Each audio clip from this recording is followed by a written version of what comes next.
বই পড়ার যে চর্চাটা, এটা সারা বছর ধরেই করে যেতে হবে। আমরা আসলে শুরু থেকে চাচ্ছিলাম যে বইমেলাটা ঈদের পরে হোক। নতুন সরকার এবং মন্ত্রী মহোদয় তাদের সাথে আলোচনা এবং কথার পরিপ্রেক্ষিতে আমরা মেলাতে অংশগ্রহণ করেছি। তো আমাদের যেটা ধারণা ছিল যে মেলাতে সেরকম লোকজন হবে না বা ওইরকম আশানুরূপ সাড়া পাবো না, কিন্তু আজকের দিনের অভিজ্ঞতা থেকে বলি যে আজকে যে সকাল থেকে যে লোক সমাগম ছিল এখন পর্যন্ত, যে মানুষজন আসছে এবং আসতে শুরু করেছে, তাতে করে আমাদের মনে হচ্ছে যে মেলাটা ভালোই শেষ পর্যন্ত চলে যাবে। না, নিঃসন্দেহে হচ্ছে মেলাটা তো একটা উপলক্ষ মাত্র।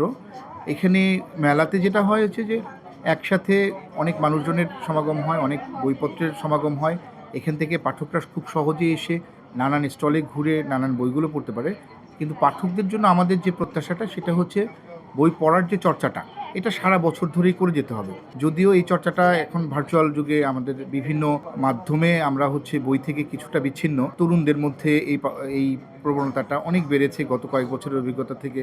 প্রচুর তরুণরা বইমেলাতে আসছে, তাদের পছন্দের বই কিনছে, তরুণদের বইও বের হচ্ছে অনেক। একটা জেনারেশনকে আমরা এগিয়ে নিয়ে যেতে চাই, আলোকিত করতে চাই, সত্যিকার অর্থে যদি তাদেরকে মানুষের মতো মানুষ করতে চাই, তাহলে বই পড়ার কোনো বিকল্প নেই। বিশ্ব সাহিত্য কেন্দ্রের মাধ্যমে সরকার সারা বাংলাদেশের বিভিন্ন স্কুল কলেজগুলোতে বই পড়ার যে চর্চাটা, এইটাকে আরেকটু বেগবান করে যদি সরকার বিভিন্ন উদ্যোগ গ্রহণ করেন এবং এটা একদম তৃণমূল পর্যায়ে পৌঁছে যায়, তাহলে আমি আশাবাদী যে বই থেকে আবার মানুষজন বইয়ের দিকে ঝুঁকবে এবং বইপত্রের দিকে চলে আসবে।